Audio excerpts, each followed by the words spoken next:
Hey, GM guys, how's it going? How you doing, Ben? Hey, I'm great. Yeah, happy Happy Monday. Monday. Where are you calling in from? I am in San Diego, California. Nice, nice. Um, Yeah. there's a tweet pinned at the top here.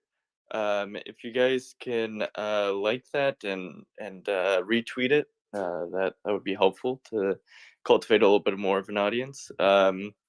But yeah, we're also recording, so people can tune in after the fact as well. Um, but yeah, how you doing, Ben? How's San Diego? Is it nice out there? It, it it was very sunny yesterday. We do get some morning clouds sometimes this time of year, but it is gorgeous. Yeah, Yeah, I've heard that. It's like yeah. cloudier in the summer than it is the rest of the year, right? But I lived in San Francisco for 8 years, and I do still on a daily basis miss San Francisco, miss the Bay Area. But now I'm living on really cool land north of San Diego, and it borders this ecological preserve. And so yeah, I get a lot of time in nature, and a lot of what I'm working on is inspired by that. So that's it's been a cool journey of spending time in cities, but then living on some land. Yeah, that's awesome. Yeah, and that's a good segue. So what inspired Life Shift? So yeah, what's the story there? I guess if you can take us through like maybe the year leading up to like launching Life Shift and what was the sort of decision point? Yeah, yeah. So I'll start with um, well, I had worked on I was early on at Planet Labs, and I had worked on over 300 satellites that went to space. So I had worked a lot on space, and before that I spent 8 years building big telescopes to find exoplanets around other star systems. So my work had all been life and space related and help Earth from space. I took some time off after Planet and did a bunch of vision questing and really a lot of time in nature and a lot of time um, clearing out space and seeing what wanted to come through. And on one of these journeys, I went down to the rainforest in Guatemala, and I did this retreat down there. And then I went and spent a whole day in the forest by myself and um, meditated under this giant tree deep in the forest that I found. And through all this, I got this like transmission or knowing of and saw the picture of life evolving in the ocean and life evolving out onto the land and life evolving up into the air and the earth and life and Gaia filling out every niche of our ecosystem here on Earth, and that life wanted to expand and the Earth wanted to reproduce, and that maybe that's how we got here. Something else sent seeds here. But either way, like we're at this point where the Earth wants more life in the universe, and that either we're gonna live in a universe where the Earth came and went, or like the Earth is the start of life rippling across the galaxy. And so what came to me was that part of the reason we're here is to create the seeds of Earth to spread life to the stars and to continue and propagate life in the universe. And from that, the seed of life ship was born, and that um, and the first mission became let's let's preserve a seed bank of DNA of Earth species and humanity on the moon, because that's the closest off-world place that feels like a logical backup copy of Earth, um, and a place that we can save a record and the blueprint of all the species that we have today and humanity for both future generations, or if something else finds it in the future. But really, it's like let's save a backup of Earth somewhere else and a close place. But then this is all in in the agile steps towards how do we spread life in the universe, and that could look like seeds that we send out that are meant to grow life. It could look like biobanks that go on interstellar journeys or go to other space uh, space settlements in the future where we bring the code of life from Earth. Um, so that really is the vision of LifeShip, is to take steps towards how do we populate life on new worlds in the future, and how do we add some redundancy to Earth here today and life here today. Yeah, that's a beautiful it's a beautiful origin story. So I recently watched Contact, and something that Totally. that had a big impression on me is the aliens trying to communicate to humans, and how they had to, put everything in sort of ways that humans can understand and decode.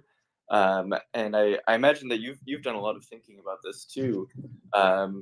Like how could an alien species decode DNA, or some, seeds of life inside of a biobank? I'm curious to hear your thoughts on that. Have you started working on that aspect of it, or is that sort of something that you're, yeah, I'm just curious to hear your thoughts on all of that. Yeah. Yep. Yeah, we have um, that. That's a big part of this. Is we want it to be a message that anyone, even without human language, could decode and learn about us and receive the message, and learn what's inside this. And so we are partnered with different groups. One is Arc Mission Foundation, and they're working on like a Rosetta Stone like thing that starts, you can see, and then teaches you further language, and teaches about humanity and teaches about culture. And then we have another partner, Interstellar Foundation, that is working on a message to send as part of this. They could also be decoded, and there's different technologies we can store stuff in. One of them is that we're saving information into synthetic DNA. So there's one of our partners prints information into DNA, and they've actually printed all of Wikipedia into DNA. And so it's possible that DNA is or a universal program, well, that all life either is some form of DNA, or would understand it. So it is a good technology to store stuff in. Whereas if you send a floppy drive up there, there's less ability to decode that, or figure out how to decode it. But it's possible DNA is this universal programming language. And then there are other technologies, such as there's a 5D crystal that you can laser etch super dense information into, terabytes of information into. And we're looking at using some of these other technologies on some of these as well. Yeah, well, that's a really, I've never thought about that, about DNA being a universal programming language, not just unique Mhm. to the Earth. Um, I'm curious too. So how were they able to uh, transcribe regular data into DNA? Are they like assuming? Are they like mapping the binary of the data onto the pairs of the DNA, or like how? Yeah, I'm curious about that. Yeah, I'm not exactly sure on the encoding, but instead of binary with ones and zeros, it's ACTG. So there's additional density of information that can be stored there. Um, but then, yeah, you need to figure out how to take essentially ones and zeros, or zeros to threes, and turn that into something that someone else who didn't have the program to run it could decode that into information. But then, Pablo, to touch back on, because you mentioned Contact, the movie, um, and I've been pondering a lot on Contact recently. I recently rewatched it with my 8-year-old daughter Luna, um, and in the movie Contact, so this alien species sent a message to humanity, to Earth, and then we were able to decode it and build this machine, and then do some sort of time space travel to communicate with the alien species. But then they only gave the main character Jodie Foster enough information to like know what happened, but not to like completely convince everyone or change the whole world. And it just was, it's that's what it was. Is they made contact. They didn't send the whole I they just like did a touch of contact. And part of what has been coming through with LifeShip is that this isn't just like a record in an archive that we're sending out. This also is like a message from us to be received by whoever, that also is this message of you know, spreading the knowledge or the consciousness or the intelligence that we've gained as well, and making contact with whoever receives it. And it's likely whoever receives this, if they receive it, will probably be more advanced than us. But there is like a sense of, okay, we're sending something out there to make contact. And part of my thoughts recently, and something we're working towards, is to also include a large language model on this, where it actually is an AI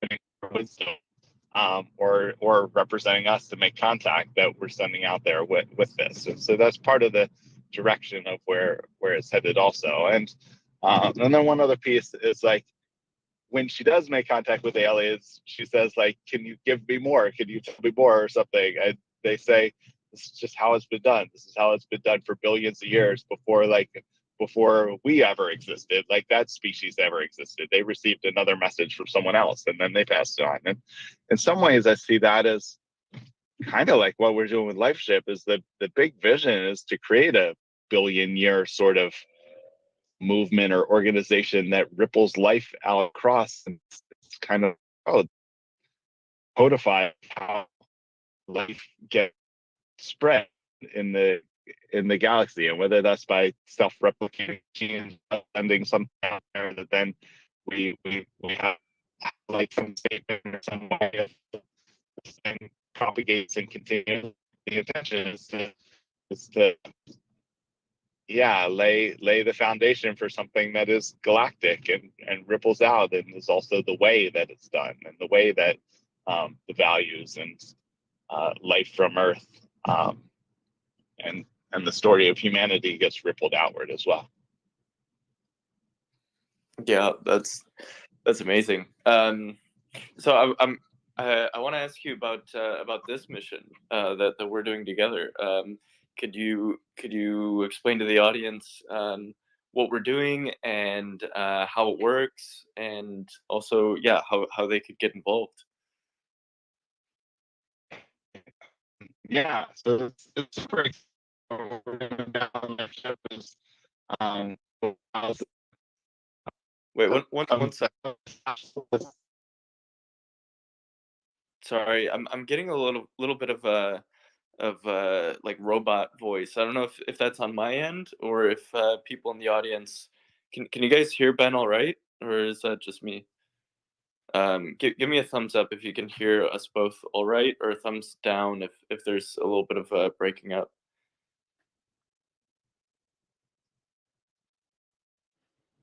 How is it now? It was perfect before, so whatever was going on before, it was working great. Oh,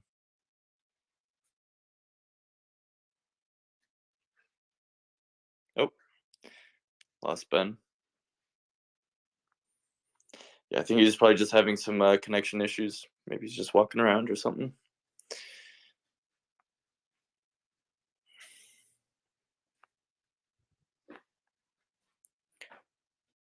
There we go. Testing. How are we now, Pablo? Okay, yeah, this is perfect. Good. Much Okay, better. Yep. Cool. Yeah, so the mission we're doing with MoonDAO is we have this capsule going to the moon. It's on a a moon lander made by Firefly, which is a company out of Austin, Texas. And this lander launches on the SpaceX rocket and will go to the moon in about a year from now. And so with MoonDAO, we're including different stuff from MoonDAO in the capsule. And then people, as part of the MoonDAO community, can join like the MoonDAO part of this capsule, and you can either send photos into it or send statements or other or like. And then the main thing is that we have kits for people to add their DNA as well, and also pets DNA, and then also ashes to it. So it is a capsule of life from Earth, and MoonDAO's a part of that, and people can add themselves to it. Yeah, and the DNA is stored in a synthetic amber, right? It is. So the DNA, we've preserved the DNA of all different species, and then people, and it's from a saliva sample, and we extract the DNA out of the saliva, and we preserve it in this polymer we call synthetic amber polymer, kind of like tree sap in Jurassic Park, where DNA can get preserved for thousands to million years inside tree sap, inside amber. And that's the intention, is that this is a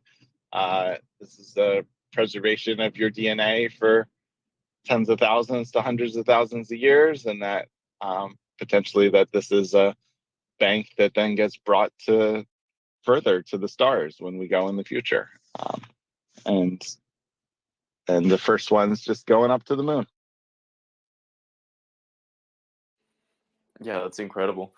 I mean, yeah, like I hope that they're like I don't even want to like say this to call it into existence, but in some terrible extinction event or doomsday scenario, um, what would the process look like? So say that we have some group of humans on Earth that survived some cataclysmic event, and they've retained some knowledge of how to go to space, and they build up the capability again, but they've lost maybe a massive amount of biological information.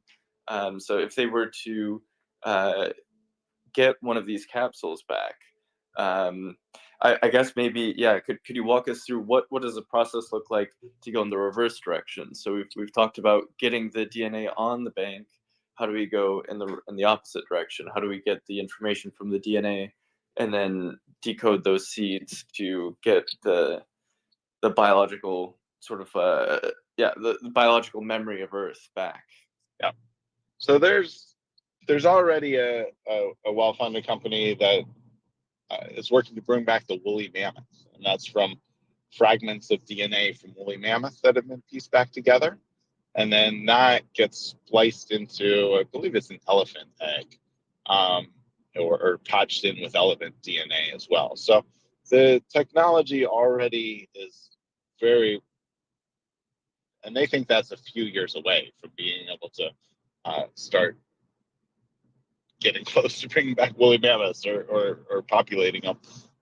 So the technology is already pretty much there to take fragmented old DNA and rebuild an extinct species from it. And so there is this like first MVP. Okay, it just makes sense to save the DNA of all the different species we can, and I and like a bunch of species have already been cloned either from DNA or cells previously. So that technology is already well advanced. I do the core mission of the company. Like, yes, this is a backup of Earth, but I that that's not really an inspirational mission. And I'm an optimist, and I'm how this mission came is more that, okay, we're creating these seeds and these banks to populate new worlds. And yes, they also preserve and back up Earth. But it's not meant to be a doomsday mission, but it also is meant to, okay, let's save a copy of everything for 7 generations from now or 70 generations from now, because we know we are losing, I think we're losing 200 species every single day, which is ridiculous. I think we've sequenced the DNA, or we've identified and named, I think, 1.5 million species on Earth, and we think there's about 8 million species on Earth, and 200 species go extinct every single day. So many of those we've never even documented. So it does seem to make sense to save a copy of what we have today. Yeah, that makes sense. Yeah, you're looking forward, not backwards. And I guess so in like looking forward, what are some of the other missions that LifeShip has planned? What's so I know that the DNA that if people send their DNA to the moon on this mission, there will also be included in future missions too, right? Um, so maybe yeah, I'd like to hear more about the future vision of LifeShip and what other locations you have in mind. Yeah. So we have another moon mission that we've already shipped the capsule for. So that one is planned for the next couple of months. We've already gone to the International Space Station twice. So we've already sent that up there. We plan to send more back to the space station, because it makes sense to have a up-to-date copy of the capsule up there.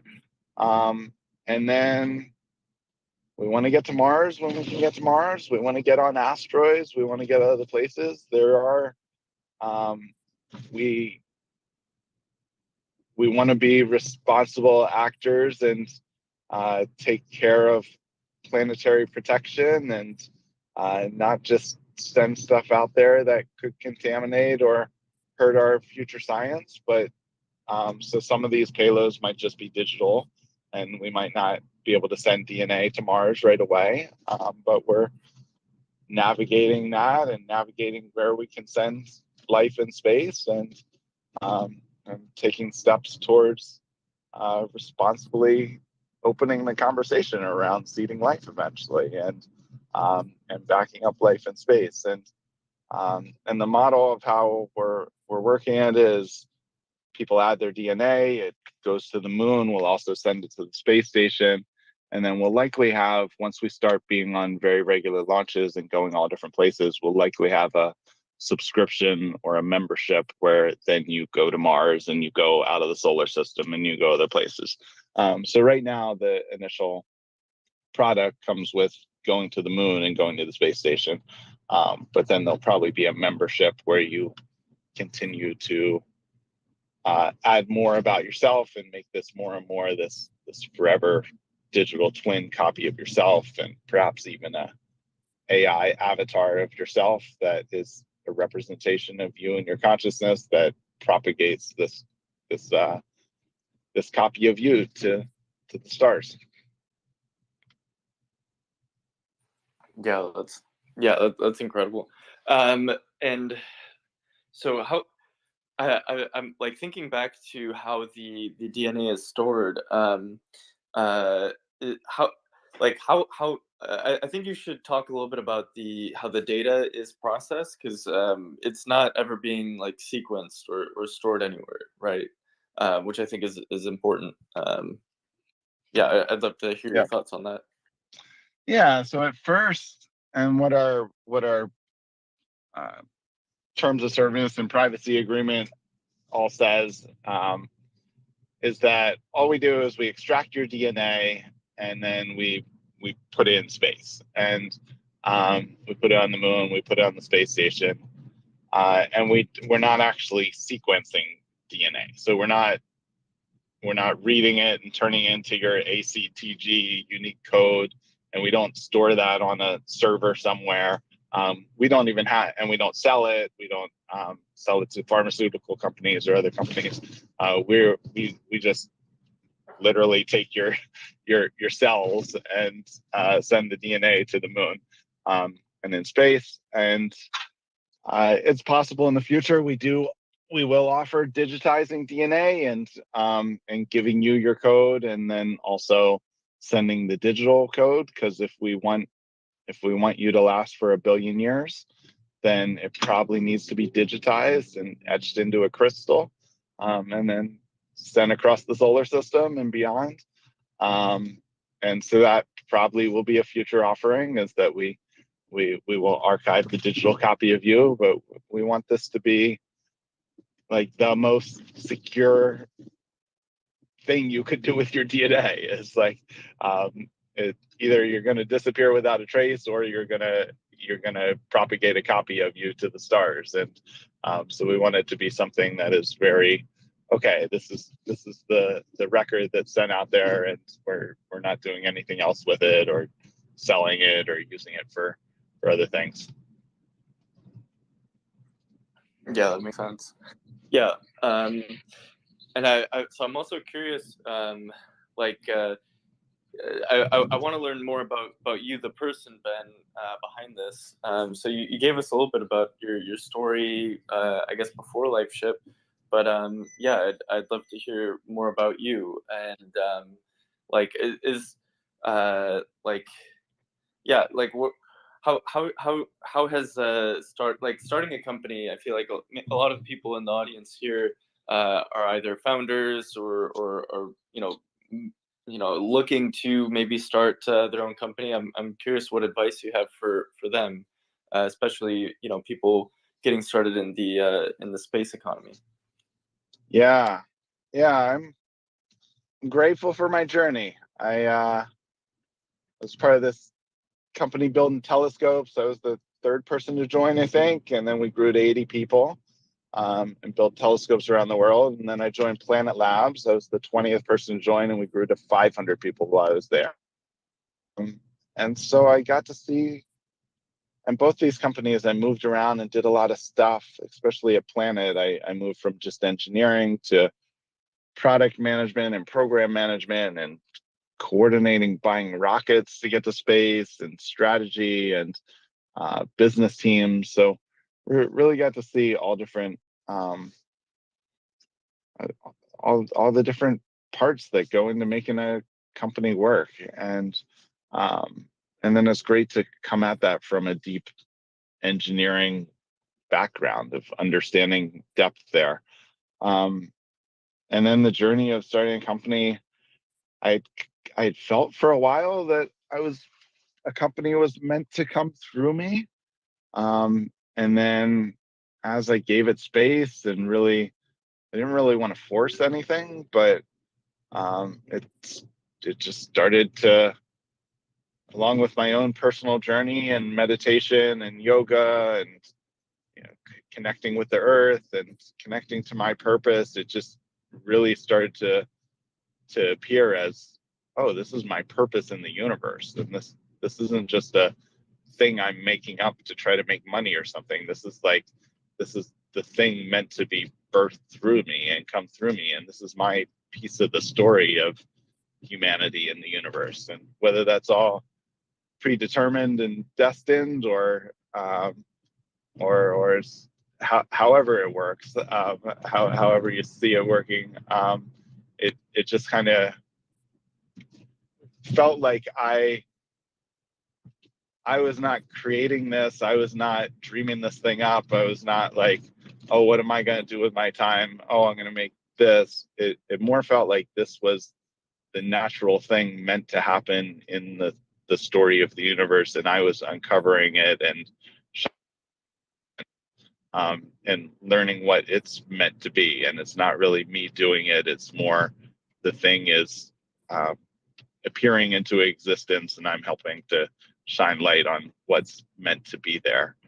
And yeah, the entrepreneurial journey is it's a up and down one, and it's like, especially the first year or so of this, it's like, what the heck am I doing? I'm sending people spit to the moon. Is this, people just going to think this is a scam? Is people going to think this is stupid, and it's just about just about money, or just about, and it really just like kept feeling like there was greater universal thing going on, and that this is what wants to happen as part of earth and nature and life.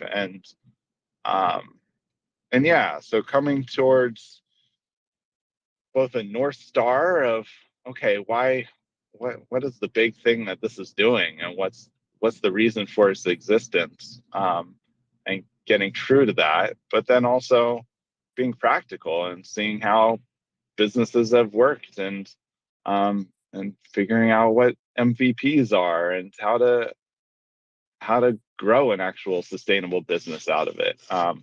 It's part of the journey, and um, yeah, and then it's been a journey of, especially earlier on, I'm 4 years into this now, it was less defined exactly what I was doing, or um, what the thing was. And um, I equally get people telling me like that's the stupidest thing I've ever heard of, and then people say it was like the coolest thing I've heard of in the last year. And so it really comes down to a journey of personal growth, and an alignment of what you're here to do, and a trust in a following, and a leaning in. And they make analogies like jumping off a cliff without a parachute, and learning to fly, or assembling the airplane on the way down. And yeah, I found a lot of that to be true. It's just like a learning to trust, and a learning um, to to keep marching forward on something you believe in, and something that you feel um, is meant to happen, and meant to happen through you. Yeah, that's very beautiful. I'm reminded of a quote that I came across recently that I think it was, I'm gonna butcher it, but it's something like most ideas fail because of doubt, not because of failure of people trying it, but just because they just lose faith along the way. And yeah, I I really I really liked hearing your thoughts on that. I mean, I think that's like a universal truth with anyone starting their own thing for the first time. The amount of doubt that you have to go through is quite it's quite a lot. Not just from yourself, but maybe people close to you and your friends, your family, etc. And yeah, it can be a lot to keep moving forward and persevere through all of those hard times. But yeah, I mean, I can also empathize with, like, yeah, some people are like, this is the most incredible thing ever, and then also like the opposite side of that, with people that just don't really see the same vision. But yeah, I think ultimately, it's if it resonates with you, and you're passionate about it, then it sounds like like you got to keep that flame going. And I love the way that you frame it as like it's not like your own personal mission. It's a grander story. It's a grander narrative that you're just kind of shepherding into existence. That's really beautiful. Um, I'm curious, like, is this like, yeah, like really, really long term? Like, if we're projecting, thousands or millions of years into the future, what is sort of like the legacy you'd like to have? Is it that something that you think about? Is that something like you hope to be inside of that story, or is that not really so much part of it? um, yeah, I think as far as what I'm creating, that legacy is meant to meant to be something that lives beyond Earth, something that continues life, something uh, that spreads consciousness, that continues humanity, that continues life. And then through the process of this whole thing, it's it's a project meant to uh, help Earth and help people to connect to their purpose and help people reflect on who they are in the universe and what their piece of this whole story of humanity and the cosmos is. And so it's meant to help humanity. It's meant to help Earth. It's meant to help here today. It's um, meant to continue the impact beyond Earth, and and ideally be something that ripples across the galaxy and creates a organization or a way or a a seed that then goes and continues. And then I guess the way I think about this as my personal legacy is like that doesn't come first. Like it's like, okay, of course this is all the stuff I'm doing, and then I'll be a part of that story because I'm playing a significant role of this, but it doesn't feel like it's about writing my legacy or my story as much as it is, okay, this is the stuff I'm doing, and um this is the kind of movement it is, and that I'm I get to play a piece of that story, and I'm I'm a shepherd of that, or I'm playing a role there. Yeah.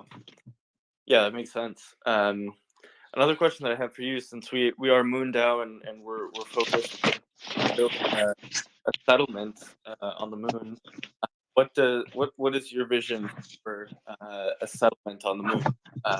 Like what do you think are the most important considerations when thinking about designing and building and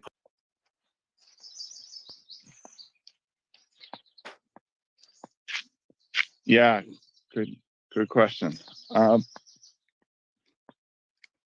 I I feel very aligned that we'll probably have people living on the moon permanently by 2030, um, and that as the rockets start going there, that they'll just start going frequently and be more like airplanes going back and forth. And um, yeah, and all the pieces that need to happen here on Earth for a city are going to be needed up there, and it is a chance to rethink how we live and how we are as a species and how we govern and um, how we live in community. So I think there's a lot of opportunity there, and about all the different pieces, like whether that's bio.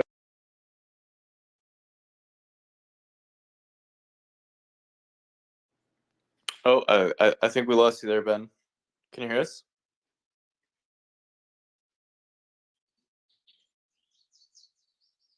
There we go. You're I'm back, back. I think. Okay, Yeah. cool. Yeah, so We just missed that last 10 seconds. Yeah. okay. Well, I might say about in space. So that's humans, that's plants, that's grown food, all the different aspects. But yeah, then we need all the need. How do we get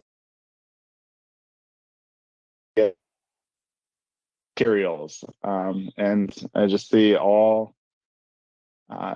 It's kind of, I don't know if this is the right analogy, but like a chicken and egg problem, um, and yet it just like it's like both. Like all the companies that are going to be needed for space settlement are like they're getting built. People here are going to be building them. There's more and more going to be popping up, and it's just an exponential of okay, you can't have space settlement until you have the like water utility company or something. Well, someone's doing that, or someone will do it, and it's just like all the different pieces that are starting to come together, and the companies and the movements and the organizations are being built to do all these different pieces, and so the whole thing's just like starting to pop and starting to come together, and we live in a exponential exciting time. And and as soon as we start throwing AI at figuring out bigger things and have 3D printing robots and have material processing. It's just like all of a sudden it's gonna be like, wow, things can get done quickly up there and get done bigger. And so we're in this exciting exponential time, and that will increasingly uh, come to space exploration. Would you like to be part of the first settlement, or is that in the cards for you, do you think?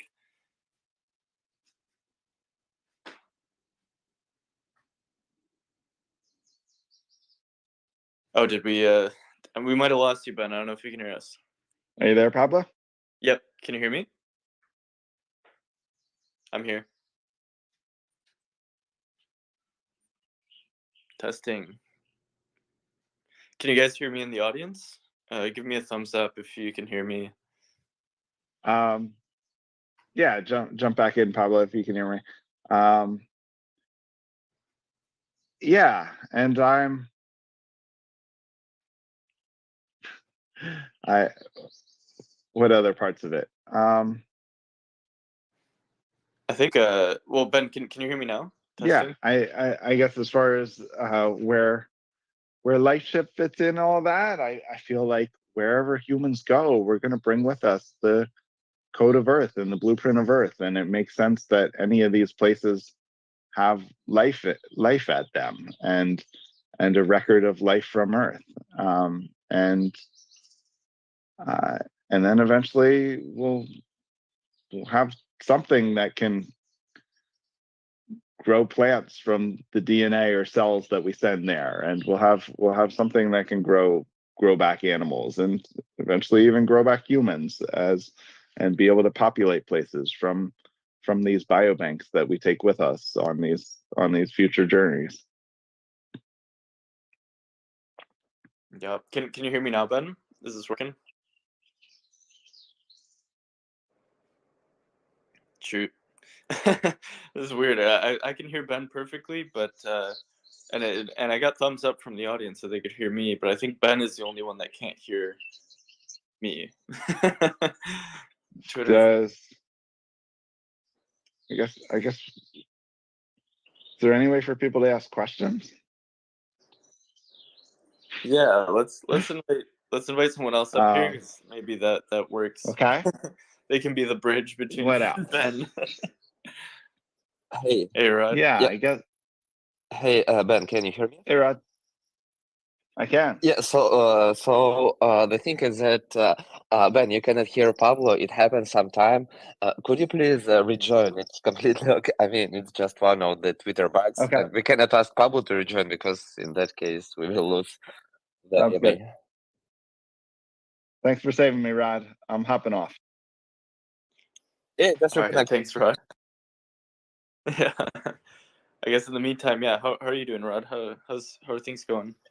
I heard that you're moving over to LATAM. Where is that specifically? Is it Mexico? I'm not sure. I have a visa till September, and somewhere in September, I'm planning to move to Latam and make a trip over Latam. I'm not sure where to stay yet. Just want to check all the countries, and I'm planning the trip to incorporate ISC at Baku. It'll be in October from 2nd to 6th of October. So I'm planning to attend. I see in Baku. Awesome. Yeah, we'll have to catch up more about that. Ben, can you hear me now? I can. There we go. We're back. Awesome. So a question that I have for you is, what do you think that you'll be on one of these first settlement missions to the moon? Is that in the cards for you, do you think? So this is another piece where, for a while, and maybe this is more like my ego, I was like, oh, I want to go to space. I want to do this in space. I want to be part of this settlement. And since that's kind of dropped, and it's been less about, oh, when do I get to go to space, and that being my big dream for myself, and more about creating this purpose and this mission. So I wouldn't say I'm like totally driven for myself to be in space. And that said, I've done a lot of stuff in space. I've um, or done a lot of space related stuff. I'm weaved into a lot of space settlement stuff. I'm building a life ship, which has something to do with all this. And so I just kind of feel, and then I have a vision of, uh, I was down and I watched the starships launch recently, and watching that rocket, it was like a, oh my God, I'm gonna ride that rocket someday feel. And the rockets are here and they're real. And so I do feel that these rockets are becoming more and more like airplanes, and it's just going to be natural to even for millions of people to fly point to point around uh, the Earth and go into space. And so going into space is going to become something that a lot more people will do. And then going to the moon will be something that will become exponentially less expensive and more accessible. And yeah, I feel like I will be there, and I don't know if I want to do a one-way trip or go to Mars necessarily, but um, I feel that space settlements and spending some time in space is definitely part of my future. Yeah. Yeah, I mean, I get where you're coming from. Where it's like, oh, is it like you don't want to make it about yourself, and you don't want to be you know uh just thinking selfishly like, hey, I want to be part of this settlement. But I do think that it's I wonder how many people will sign up for those first few missions. I think we'll get a good amount, but um, I think when asked the question, it becomes so real. Like, oh man, like I'd have to leave behind my friends, my family, and potentially die on this sort of on this mission. Like it's a very serious thing. So, so I think what like bringing that into just like on a personal level, it can be kind of jarring. Or like what do you think is do you think that there's anything holding you back? Like say that you were selected to go. Would you go? Like it like not like you are like trying to compete to get to go, but we the whole world turned to you, Ben, and went, "Hey, Ben, we need you to help start this future lunar settlement."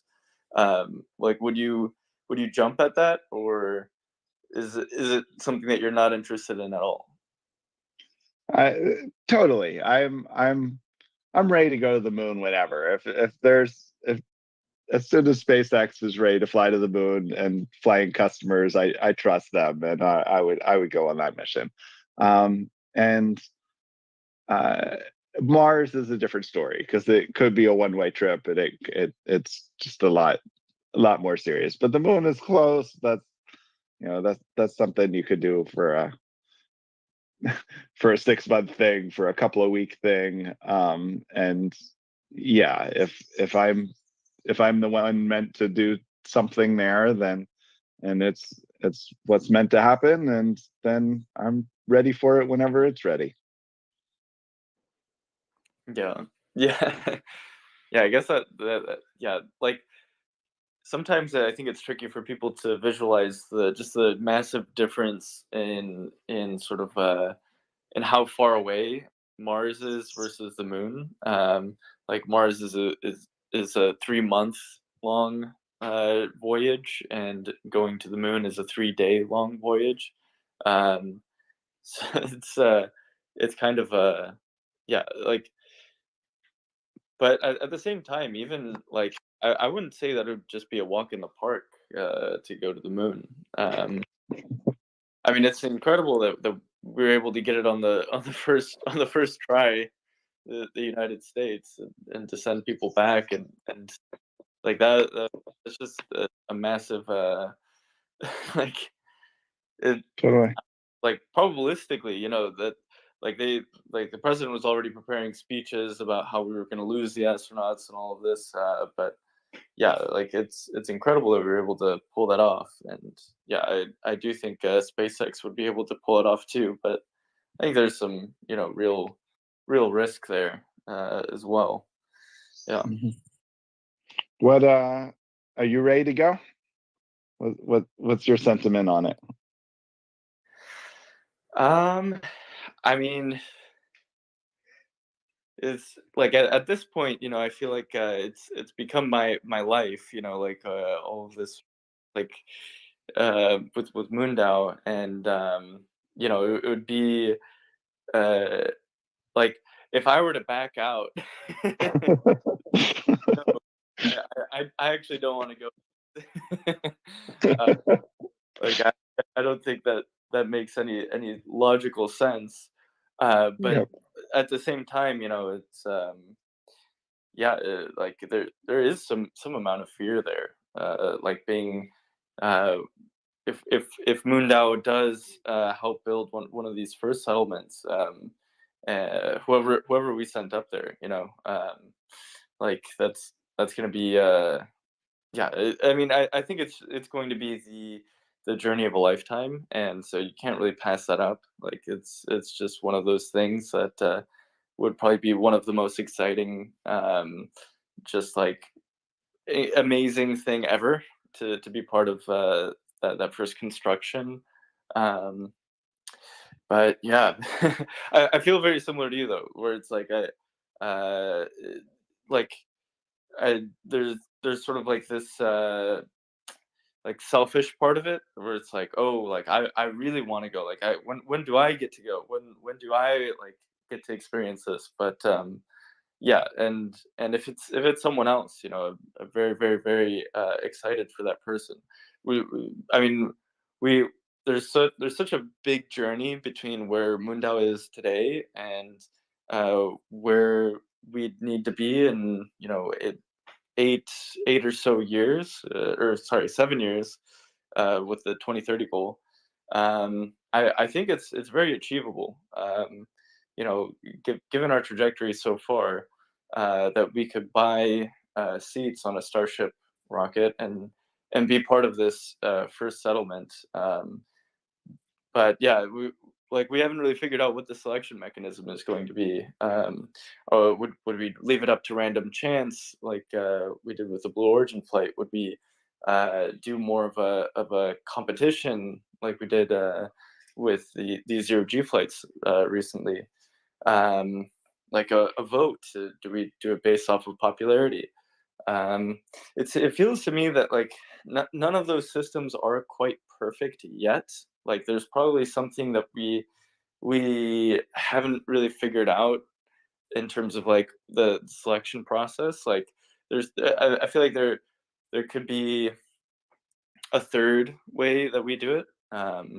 But yeah, ultimately it's yeah, like I think that's going to be like one of the biggest decisions that the MoonDAO makes in our organization's lifetime is like who do we select to go on this mission to the moon?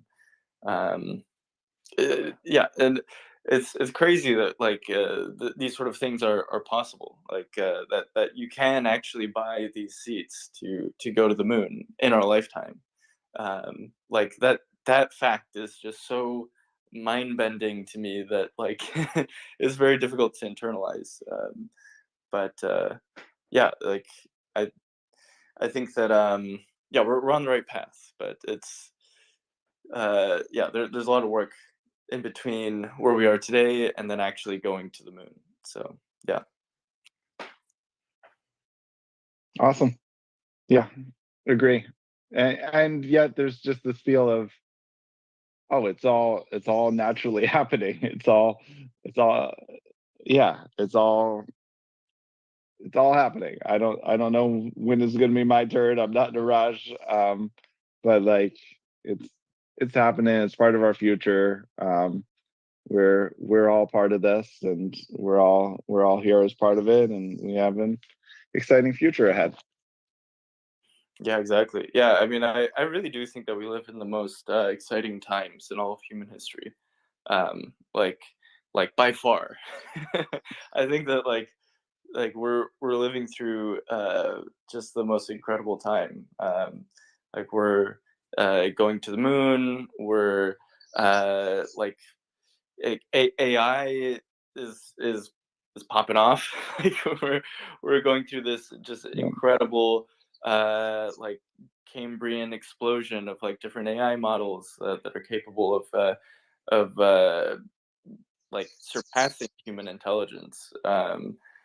Like yeah, we're also living in a time of like incredible innovations when it comes to like bioengineering, which is something that I feel like doesn't get that much of a highlight, but that it's also like really incredible, and you know, ties into to what you're doing with LifeShip. Um, Mhm. like there are massive advances in VR are happening right now too. There's yeah, massive advances in robotics.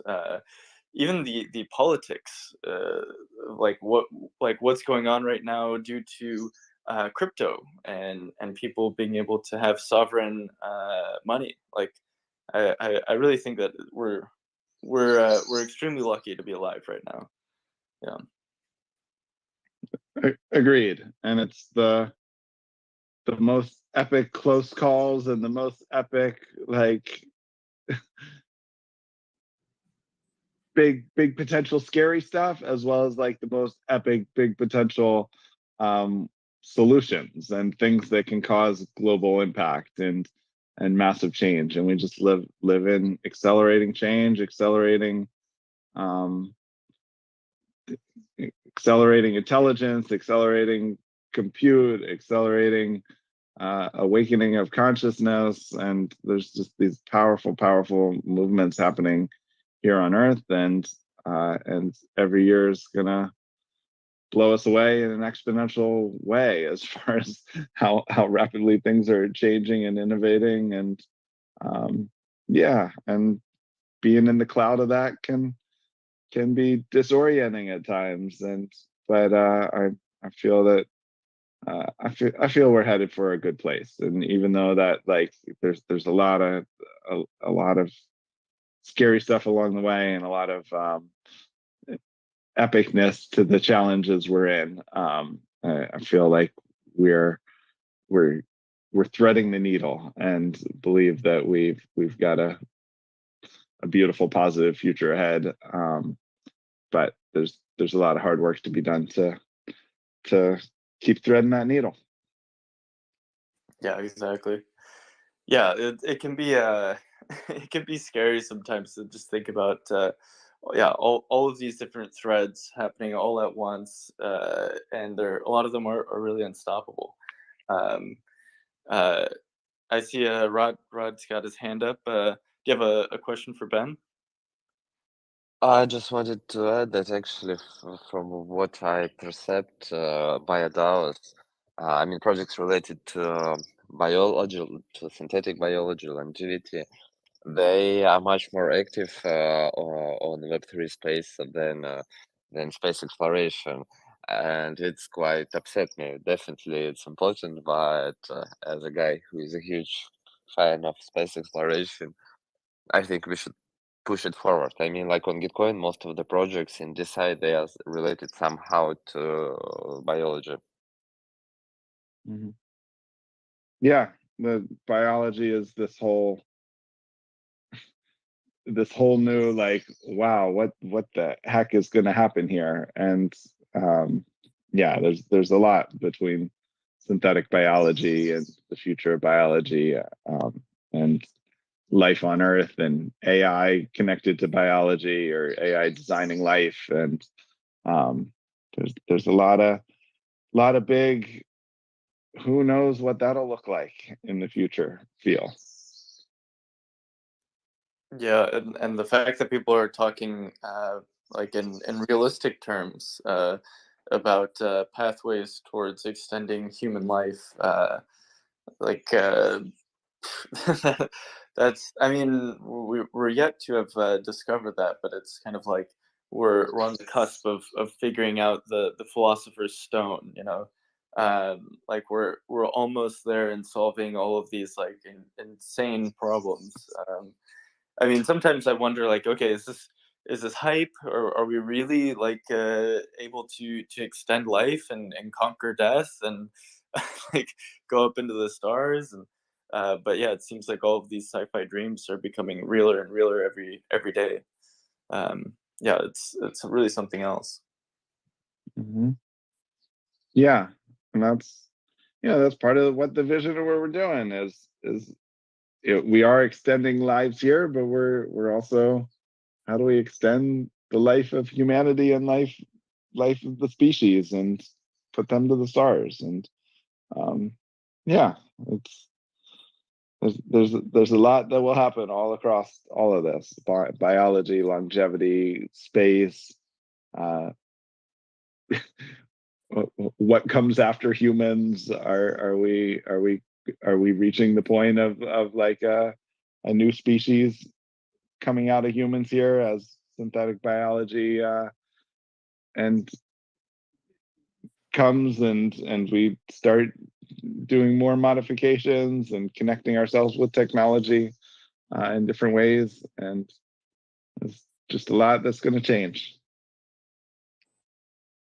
Yeah, yeah. The fact that we're birthing new forms of machine consciousness right now, like that is something that really bends the mind.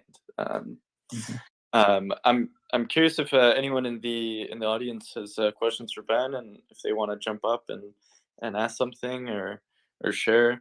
Ben, let us know if you've got a stopping point. We're a little bit past the hour. Yeah, Yeah, but if we can get you a little. I'm flexible personally, but like also want to respect everyone's time. But yeah, if there's any questions or anything we want to further talk about, then happy to chat a bit more, and also happy to call it if we're there. Yeah, let's see if we get a request to jump up here. If anyone has a question, yeah, feel free to request and get up here on stage. Um, yeah, or Rod, if you have a question, since you're already up here on stage, feel free. Maybe I have not a question. I just want to add that I've seen, Ben, your project on Gitcoin, and happy to collaborate on the next Gitcoin, because this one was quite awful because of high gas fees. On average, you can get much more attention and donations on Gitcoin on different rounds. Cool. Would love. I haven't been closely tracking it, so I would love if there's a next round or another opportunity to do something with it, and you think there's a good opportunity, then let me know, and I'll try to pay more attention too.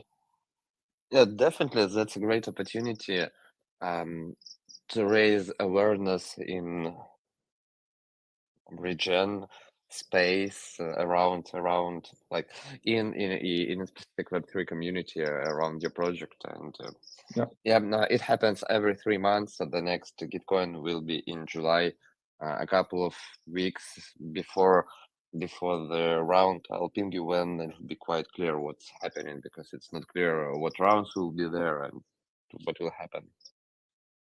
Awesome. Yeah, and I do. Um, Part of our mission is uh, an open science uh, sort of seed bank backup of all the different species from Earth, and then also what what science and what advancements and what technology will be needed in this longer direction towards how do we first start with seed banks, but then build towards seeds and back up life for the next billion years, and also spread life. And there's just a lot of stuff there that makes sense in an open science sort of way, and an open science sort of approach. And then we may be putting the DNA of the different species on chain as well, and making that accessible. And so there's a lot of different ways that this ties um, into open scientific and collaborative approaches, and then lots of different ways this ties into education as well, and STEAM, and connecting people with space, connecting people with biodiversity and life from Earth, and DNA and science. And so there's a lot of cool weavings of this into different different areas. And from that perspective, the main value that Gitcoin would provide you is the connections that you'll make to different projects. And there are projects related to well, like a lot of bio projects. Like there was one interesting project. They wanted to save Wikipedia in DNA in trees. So basically, a self-replicating Wikipedia. It's quite simple. Just you have to add using CRISPR a DNA that just contains information and contains no genetic code, that produces no proteins. And I think it's crazy, like to and with every new version, or with every new tree, they'll just make that copy of archive of all the knowledge of humans. And there are a lot of projects like that, and that's the main value. All the collaborations. Yeah, a lot of cool collaborations here, and yeah, and I love the DAO Web3 collaborative approach of, okay, we're all doing these different things, and our different platforms and our communities can collaborate and be part of this general new approach of how we make things more accessible and democratized and open, and connect movements for humanity and make them participatory.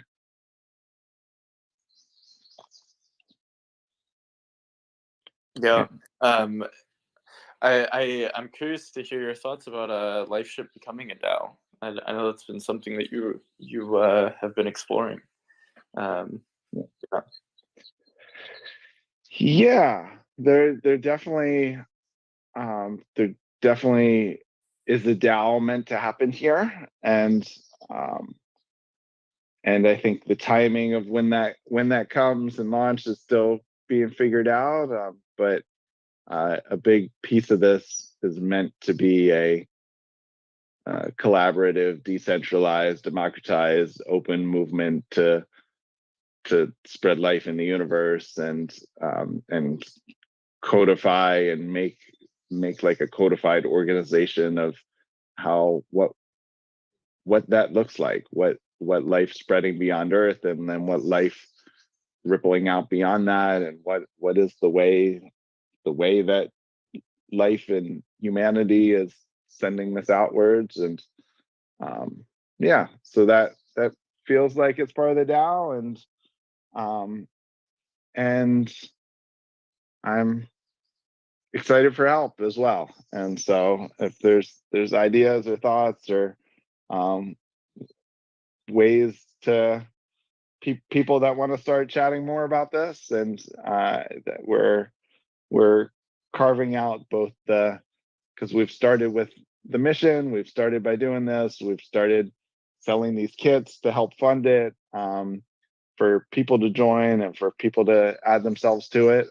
But then the DAO will come and carve out a specific area of what part of this whole thing it's doing. There may be a nonprofit that's meant to, or that might be the DAO that's also meant to do the biodiversity backups and help life here on Earth, and also make this an inclusive mission and a diverse mission that represents all of humanity.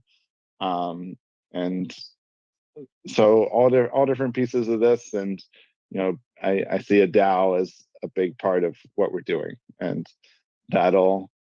that's being worked on, but want help as we go, and there are opportunities to help frame that and help figure out what is this thing that's meant to come through this.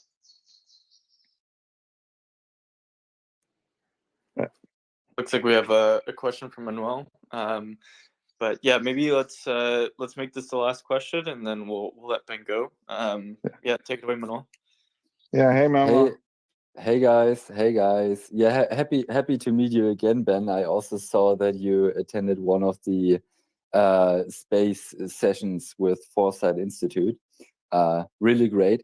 And I didn't know that you also wanna build a DAO out of LiveShip. I think, you know, if we are in Web3, this whole community-driven growth is like also really, really critical.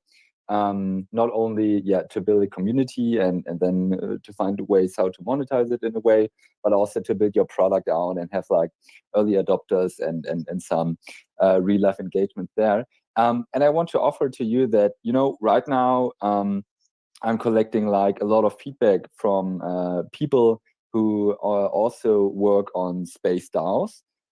We are like a group right now. It's like an unofficial space DAO incubator program. We have a pretty streamlined process of more than 40 tasks, how to build your community and how to secure the governance rights on chain. Right now, we are exploring ways if we want to do this independently or spin this out as a MoonDAO project, so that MoonDAO can also support new DAOs, new communities to thrive. We are focusing right now mainly on Earth observation data and astrobiology. And if you want to join there, feel free to ping me. I will just put you into the group. Also, shout out to anyone interested here in the audience who wants to build his or her own DAO. Let's work on this and make a thriving future while converging all these exponential tech that you just laid out before. Hopefully, to solve all the existential risks that we see on the horizon. But yeah, just an invitation. No question for you, Ben. So yeah. Awesome. Feel free to join the group or jump right off, but I will give you now the stage to close it up, guys. Yeah, thanks, Manuel, and yeah, I'd love to, and I'll ping you about that. Yeah, and I'm just thank you everyone for being here. Thanks for everyone that's put so much into MoonDAO and you know, and all the interest and support that that this community has also given towards LifeShip, and excited to do this mission together. Excited to do a first capsule together with and have MoonDAO have an actual have an actual mission to the moon. And so would love anyone that can jump on board and add their DNA, and you can do that through the MoonDAO website. And then I think a big part of that goes to MoonDAO. Yeah, and if there's other ideas of, we can put more data, we can put more, we're planning on putting the MoonDAO constitution here, but if there's other things that we want to look at as like a time capsule going to the moon, if there's other things that you think can be meaningful and impactful and align with MoonDAO's mission, then we'd love to include them in this capsule. And then yeah, excited about collaborative space movements and how we launch the DAO and how that comes in the future, and would love to hear from everyone, and love to yeah, continue the conversation if there's interest in being involved in all that. And thanks, Pablo, for having me, and excited to continue all the journey.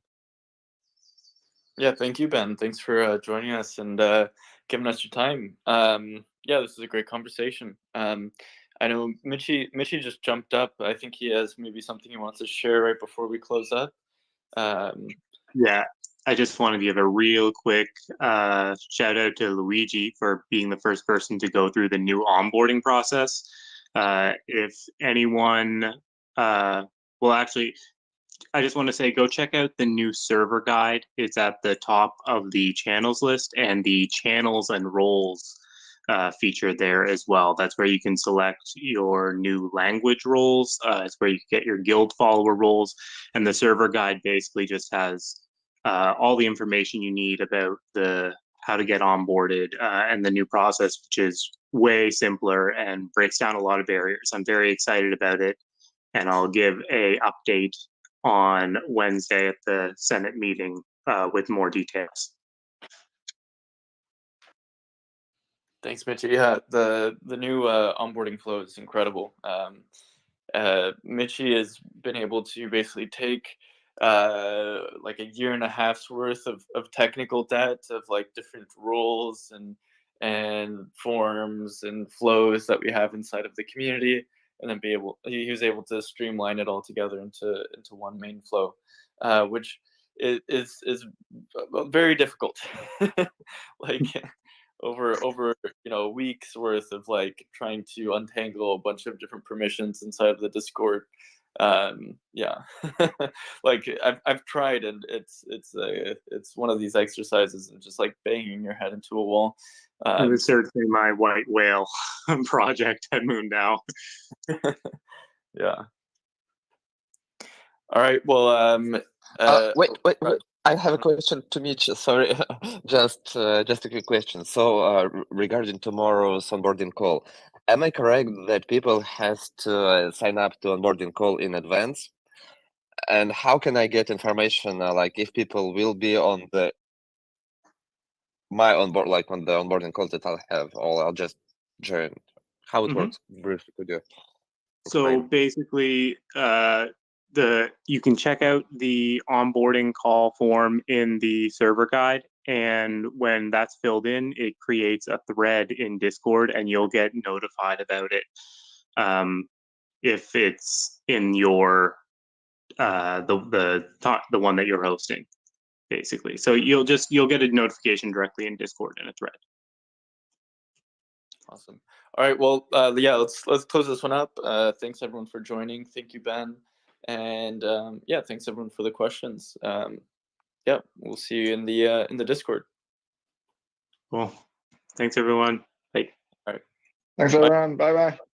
Ciao.